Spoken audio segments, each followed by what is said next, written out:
Donc Tudor, maintenant, on sait qui tu es, on sait quel est ton parcours, on sait que l'humain est au centre.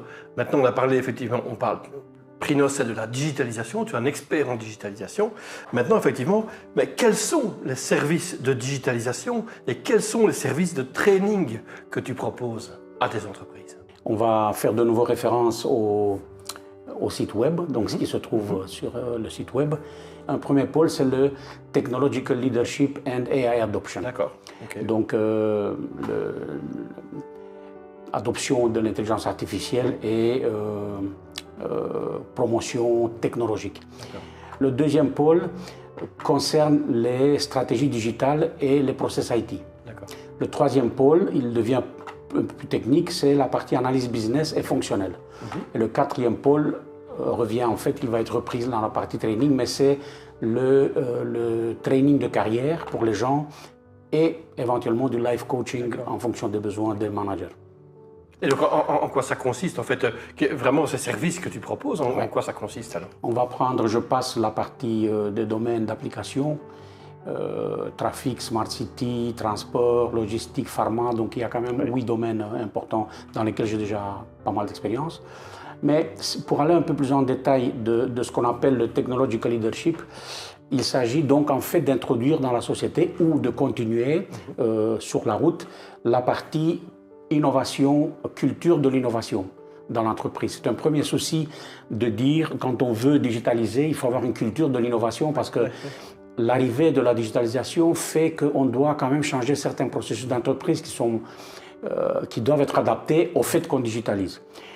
Par exemple, ça peut être la création de nouveaux départements, ça peut être la création de nouveaux produits, ça peut être la création du spin-off à partir de l'entreprise. Il y a une activité qui doit être séparée et il faut faire toutes les activités pour créer cette spin-off. Ça peut être aussi l'activité de sponsorship, ça veut dire d'obtention de sponsors pour digitaliser. Ça peut être le partenariat, le partnership. Partenariat veut dire si on digitalise, avec qui on veut travailler en partenaire. Ça peut être aussi obtenir des subsides, par exemple, pour certaines sociétés, je parle bien des PME, obtenir des subsides de la région, du pays ou de l'Europe pour pouvoir se digitaliser. Il y a différents types de subsides, ça aussi c'est une matière assez compliquée, mais ça permet aux entreprises d'obtenir des fonds qui autrement ils doivent financer par eux-mêmes.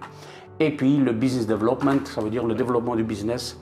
Donc ça c'est un peu les sous-pôles, on va dire, les activités de ce pôle qui est le Technological Leadership. Et donc là, justement, toi, tu accompagnes les entreprises, tu les aides à mettre tout ça en place. Dans toutes ces activités, exactement. Voilà, c'est ça.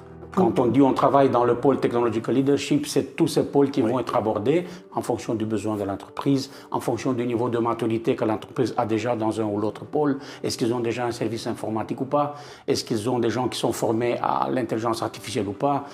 Et toi, en fonction de tout ça, tu t'adaptes, tu mesures évidemment quelle est la situation de l'entreprise, quelle est leur maturité dans le processus de digitalisation, tu analyses ça avec eux de manière assez transparente. Tu m'as dit que c'était aussi très important. Pas assez, très transparente en fait. Très transparente. C'est tout un questionnaire qui nous permet d'aligner où on en est, où la société en est à ce moment-là, et par rapport à ce que je propose, où sont les points d'amélioration sur lesquels on va travailler. Puis le client peut dire je veux focuser là-dessus ou pas, je peux expliquer le pourquoi, donc ça devient un dialogue entre experts pour dire vers où vous voulez aller avec la digitalisation. Un dialogue entre experts, mais tu m'as expliqué tout à l'heure que ce qui est très important, c'est effectivement aussi de bien faire comprendre. Tu ne vas pas parler en mandarin ou en japonais, tu vas t'arranger pour que ton client, que ça soit finalement le décideur de l'entreprise ou que ça soit l'informaticien, le responsable du service IT, que tout le monde finalement comprenne. Donc ça fait un peu partie de ta marque de fabrique, ça.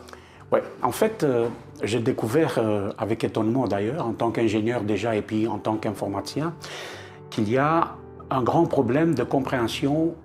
Ça veut dire que les gars IT ne sont pas compris. Des clients me disent « mais je ne comprends pas ce que ce mec me dit ». C'est bourré d'acronymes par exemple, c'est bourré de termes techniques. Et donc, effectivement, je dirais mon point fort, un des points forts, c'est que je peux mettre ça dans une forme tout à fait compréhensible par le manager qui lui est expert dans son domaine, mais peut-être pas dans l'IT. Je peux faire on va dire le passage entre les gens techniques, que ce soit ingénieurs, techniciens, IT, etc., et les gens du management. Et à l'envers, je peux reconvertir des demandes du management dans des listes d'actions très précises pour les équipes techniques. Les problèmes dans les entreprises sont moins les problèmes techniques, c'est les problèmes de communication entre les gens. Et 80-90% des projets qui foirent ne foirent pas à cause de la matière technique qu'il faut régler.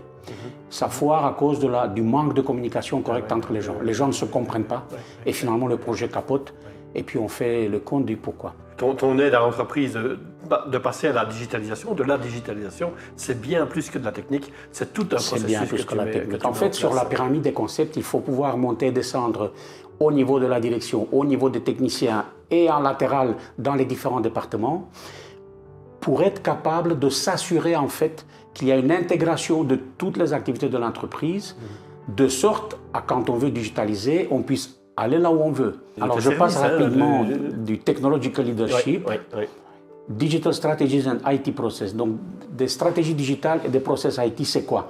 En gros, comme de nouveau je montre les différentes activités, l'évaluation des skills. Dans ce cas-ci, les candidats, les experts dans l'IT, engager les bonnes personnes et s'assurer de leur formation. IT Tools and Providers, ça veut dire s'assurer qu'on a les bons outils dans l'entreprise et qu'on a les bons fournisseurs de services. Ça, il y a tout un boulot derrière. Le nombre de clients qui se plaignent d'avoir des mauvais fournisseurs et puis ils prennent en note, c'est encore pire. Ils se font piéger dans des clauses cachées dans la page 27 où les données n'appartiennent plus aux clients, par exemple. Je donne quelques petits exemples rapides. Ça, c'est des choses qu'il faut s'assurer dans le cadrage du processus pour être sûr que le client ne perd pas la propriété de ces infos et qu'il a les contrats qu'il faut, etc. Les partenaires IT, c'est de nouveau choisir les bons partenaires, spécialistes en informatique.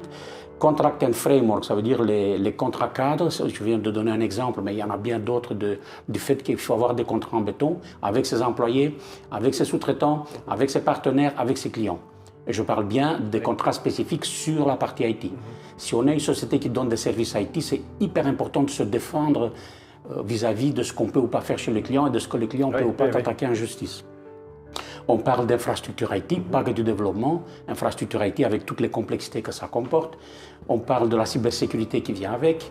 On parle du GDPR, donc de données personnelles, qui sont très bien régies par l'Europe. On parle de formation des gens, parce que parfois on peut avoir des bons outils et les gens ne sont pas formés. Alors ça, c'est les stratégies digitales et les process. Et le pôle suivant, c'est les Business and Function Analysis. Ça veut dire qu'on commence dans la partie analyse business avec le client par une analyse, une gap analysis, analyse du gap, ça veut dire entre ce qu'il a et ce qu'il veut. Puis on crée les business needs, ça veut dire les besoins business, avec un document formel et tout. Aujourd'hui, je travaille avec l'intelligence artificielle pour faire tous ces documents et tout, parce que la qualité augmente et la vitesse augmente, ça diminue énormément le nombre de temps nécessaire pour produire des documents de très bonne qualité. Je travaille avec 5 IA en fait en parallèle. Business flow, ça veut dire les flux business du client être bien décrits module par module avec des flèches qui décrivent comment on passe d'un processus à l'autre, quels sont les intervenants, etc. Les functional requirements, ça veut dire les besoins fonctionnels. Ça veut dire que le business requirements décrit ce qu'on a besoin. Les functional requirements expliquent comment on va les implémenter. Ça veut dire quelle est la structure de données qu'on va devoir avoir besoin et quelles sont les interfaces graphiques nécessaires pour que les utilisateurs puissent utiliser facilement, implémenter leur business à travers les écrans nécessaires.